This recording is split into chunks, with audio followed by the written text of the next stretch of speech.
Yo, what's good everyone? OJ here. Welcome back to another video. Today, great information like always, so let's go ahead and get right into it. And we're starting off with a out of nowhere announcement for Dragon's Dogma Dark Arisen on the Nintendo Switch. So, Dragon's Dogma Dark Arisen is officially coming to the Nintendo Switch on April 23rd for $29.99. Publisher and developer Capcom has announced. Now, the action RPG first launched back for the PlayStation 3 and the Xbox 360 in April 2013, followed by the PC in January 2016 and the PlayStation 4 and the Xbox One in October 2017. So not too much longer after the original release on PlayStation 3, right guys? No, joking on that one. But let's go ahead and get into some more of the key features of the Switch version of the game. And of course, if you want the full overview of Dragon's Dogma, you can check that out, link in the description below. But essentially, this is a huge action RPG that I remember back playing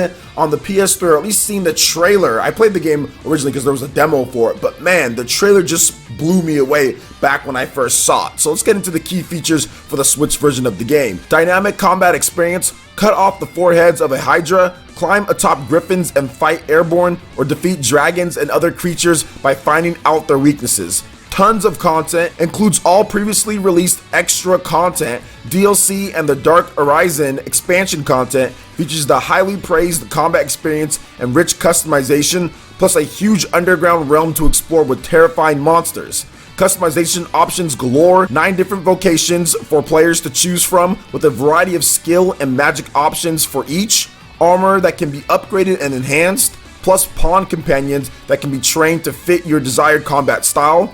Adapted user interface. Revamped user interface offers improved screen visibility, online functionality. The iconic pawn system comes to Nintendo Switch with online sharing abilities between Nintendo accounts. And of course, a Nintendo Switch Online membership is not required for the online features. And there's also Play Anywhere. For the first time, Dragon's Dogma can be played on the go using the Nintendo Switch's system's handheld or tablet mode. So you guys are checking out the trailer as well here, or maybe not, because Capcom gets kind of crazy with trailers and everything. But overall, this is fantastic to see a game of this caliber come over to the Nintendo Switch. And like I was talking about before, guys, we're going to see a lot of different third-party announcements and a lot of 7th gen kind of re-release announcements on the Nintendo Switch this year. Last year was pretty good for that, along with new stuff like Valkyria Chronicles 4, but I think this year we're going to see a lot more because companies saw what went down last year with the Switch and the sales of the system, and they're going to be bringing floods of games to it, or whatever games that they can bring over. And I think Dragon's Dogma is one of those games that people didn't expect just because it's kind of old. It originally released back on the PlayStation 3, but it's still a very good game, and over the course of its years, it's had a lot of expansions,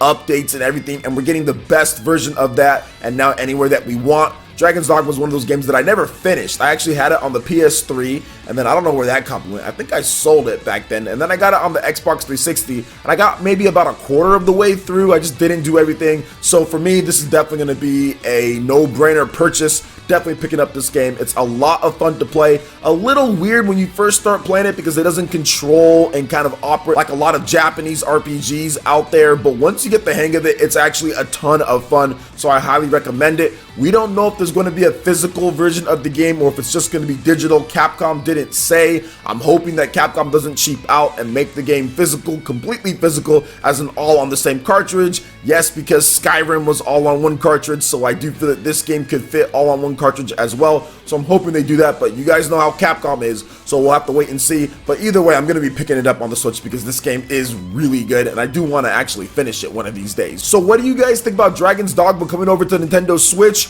Let me know your thoughts in the comment section below. Alright, now moving on to the next topic here. We have a reconfirmation that a brand new Bravely Default game is in production. So that is something that we did talk about earlier before about Bravely Default, because they've been teasing Bravely Default multiple times on the Twitter account. We got the Idea Joy-Cons, we got the Bravely Default with the Octopath Traveler, how the shadow was kind of showing that. On top of that, we also have them saying with the New Year's resolutions that, hey, 2019, we want to do new games in the Octopath and Bravely series. So we already know, but now we have a direct confirmation according to the official Twitter account saying that yes, a new game is in development. Not that we want to do a new game, but a new game is in development. We don't know platforms and there isn't any details at this point, but at the same time, I can guess, okay?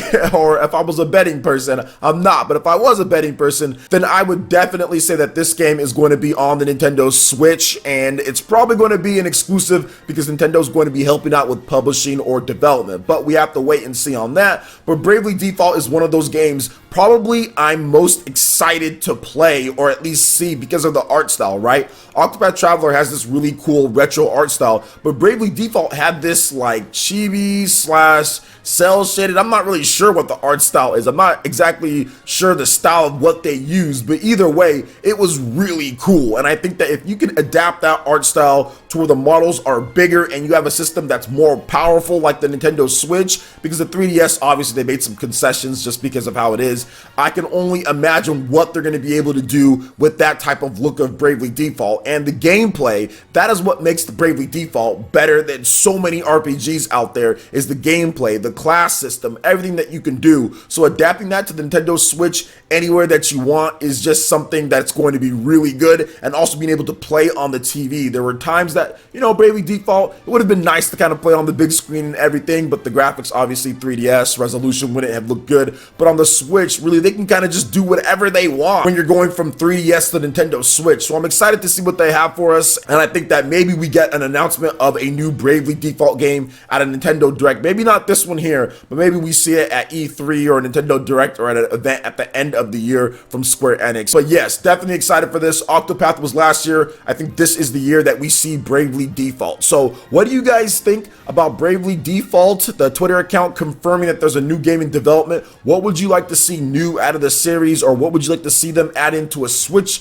version of a Bravely Default game? And it does seem like it's going to be a new game release, not like a remake of the original or anything like that. So let me know you guys' thoughts in the comment section below. All right, and moving on to the final topic here, we've got a brand new demo that's coming to Resident Evil 2. It's called the One Shot Demo, and it launches on January 11th with some stipulations. So Capcom will release a limited time one-shot demo for the Resident Evil 2 remake for PlayStation 4, Xbox One, and PC via Steam on January 11th, which will be available to download until January 31st, the company has announced. Here's an overview from Capcom. So aptly named the one-shot demo, players must take on the challenge of surviving the horrors of Raccoon City in just 30 minutes. If players complete the mission objective under 30 minutes, they can restart the mission until they use up their full time. If players succumb to the zombies during their 30 minutes, they can continue any number of times until the full 30 minutes has been reached. The end of the demo reveals a brand new cinematic trailer exclusive to demo participants. While players cannot restart the playable demo after their time is up, there are no limitations to how many times the trailer can be viewed. In the one-shot demo, players step into the boots of rookie police officer Leon S. Kennedy, my favorite Resident Evil character, as he arrives at Raccoon City Police Station in the ultimate worst first day on the job. Leon must survive vicious zombies and solve puzzles to find safe passage out of the station, with an entire building of flesh-eating nightmares lurking between Leon and his escape. While the clock ticks down, players need to be sure they're killing more than just time now. So Resident Evil 2 is due out for the PS4, Xbox One, PC on January 25th. And you guys might or might not be checking out this trailer here, because once again, Capcom gets crazy with these trailers and copyrights and all that. But either way, I am really excited about this one-shot demo. I think it'd be pretty cool to stream to see what we can get through, and then at the end, I'll watch the trailer once it's out. So I'll definitely be downloading and streaming this one-shot demo. I'm a huge Resident Evil fan. I love the new age, and I mean that as in like the Resident Evil 4 and up games. I've played all the classic ones, and those are great, but Resident Evil 2 is the game that I wanted them to remake probably more than any other Resident Evil game out there, because it features Leon S. Kennedy, who is my favorite Resident Evil character because of Resident Evil 4. That's my favorite Resident Evil game of all time. But man, the way that this game is looking, this is looking like it's going to be my favorite Resident Evil game of all time, and a contender for Game of the Year for sure, because it is just looking great what they're doing. The graphics, the Xbox One X, I'm going to be playing it on there. I've talked about how I feel about about the behind the back third person view as like you're shooting. I feel like that's the best way to experience Resident Evil because it gives you that scope of being able to shoot, but then also being able to see your surroundings and your character. And that's what Resident Evil's about. It's about the characters, not only just the horror or whatever the case is or the shooting, but about the characters and how they're animated and their facial expressions. And as you see them, as they get like chainsawed or something like that, or as they're getting bitten, that's what Resident Evil's always been about. So when you put it in first person, it just takes away that type of feeling to me in terms of how Resident Evil's always been, which is a third person game, which is why I'm a lot more excited for this game than, like, let's say Resident Evil 7. So awesome to see what they're doing here with this game. This one-shot demo, they're being a bit stingy with it, right? Giving you one shot and building a gimmick around it, but hey, it is what it is. They don't have to release a demo at all. So what do you guys think about this one-shot demo for Resident Evil 2? Will you be trying it out before the game launches on January 25th? Let me know your thoughts in the comment section below. All right, Ninja, that wraps it up for this video here. Go ahead and check out the links in the description below. We got Facebook and Twitter. Go ahead and give us a like and a follow on our social media. Really helps to spread the content of PlayerEssence across the internet in addition to YouTube. Also, make sure you check out our Patreon, Twitch, and YouTube live gaming pages. Hit that like button if you did like this video. Let me know you guys want more content like this going forward in the future. And subscribe to PlayerEssence for latest RPG, Japanese, and Nintendo gaming news. Thank you so much for watching, and we'll catch you, Ninja, for the next video. Peace.